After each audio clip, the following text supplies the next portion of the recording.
My best friend Mira sent me a photo. It was a new house my boyfriend Thompson had bought in a top-tier luxury complex in the city center. I had no idea you guys bought such an expensive place. When are you planning to get married? I froze. I had no idea Thompson had bought such an expensive house, and I had even less idea how he could afford it. After all, just yesterday we'd finally scraped together enough for a down payment on an old house. My hands trembled as I opened the joint bank account Thompson and I shared. The red error message about an incorrect password made my panic worse. My salary card, our emergency fund card, all showed password errors. I couldn't access any of them. I had a terrible feeling about this. I pulled up this morning's chat history with Thompson. I'd sent him listings for several new developments on the outskirts of Seattle, along with other realtor messages I'd forwarded him this week. Thompson hadn't responded with his usual enthusiasm to discuss prices and locations. Instead, he'd replied coolly, "We'll talk about it when I get back from my business trip." I told Mira everything, about Thompson buying a house without telling me, and about not being able to access our bank accounts. The other person is typing indicator lingered on the chat screen for a long time. After a while, Mira finally replied, "Don't panic yet. Maybe Thompson was planning to surprise you, and that's why he kept it secret." I asked my friend at the sales office. He said Thompson signed for the maximum loan amount, and your name is listed as the mortgage borrower.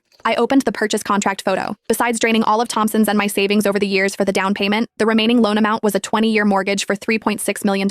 Only my name appeared as the borrower. But why would Thompson decide to buy a house behind my back and use our joint savings? I waited at the dinner table trying to convince myself it might be a misunderstanding. Maybe Thompson really did want to give me a surprise. But when Thompson came home and pushed the door open, the first thing he said was, "Eating at home again? Is saving a few dozen bucks really worth it?" I didn't respond. I looked at Thompson in front of me and asked instead, "Is there something you haven't told me?" Thompson's eyes flickered away for a moment. He impatiently took off his coat. "What could there be? I'm tired. Let's eat first." I sat at the table and suddenly remembered the report I'd picked up from the hospital yesterday. I was pregnant. 2 months ago, the night before his business trip, he'd half coaxed, half negotiated with me. "Once we buy the house, we'll get married. Let's not use protection this time, okay?" I hadn't expected to get pregnant on the first try. If he knew about this baby, if he knew I'd already seen that purchase contract. But why would Thompson decide to buy a house without consulting me? All of Thompson's and my savings had gone into that down payment. It was basically our entire life savings since we started working. Plus, with my pregnancy, we couldn't even afford to renovate the house Thompson bought, let alone make the mortgage payments. My thoughts grew increasingly chaotic. Food that normally tasted good now seemed bland and tasteless. Several times I tried to bring up this weekend's house hunting plans, but Thompson deliberately avoided the topic. Finally, Thompson spoke up again in dissatisfaction. "Can you please stop being so embarrassing? Last time at my company dinner, you insisted on packing up leftovers to bring home. Didn't you find that humiliating?" I put down my fork, already getting angry, because I wasn't full.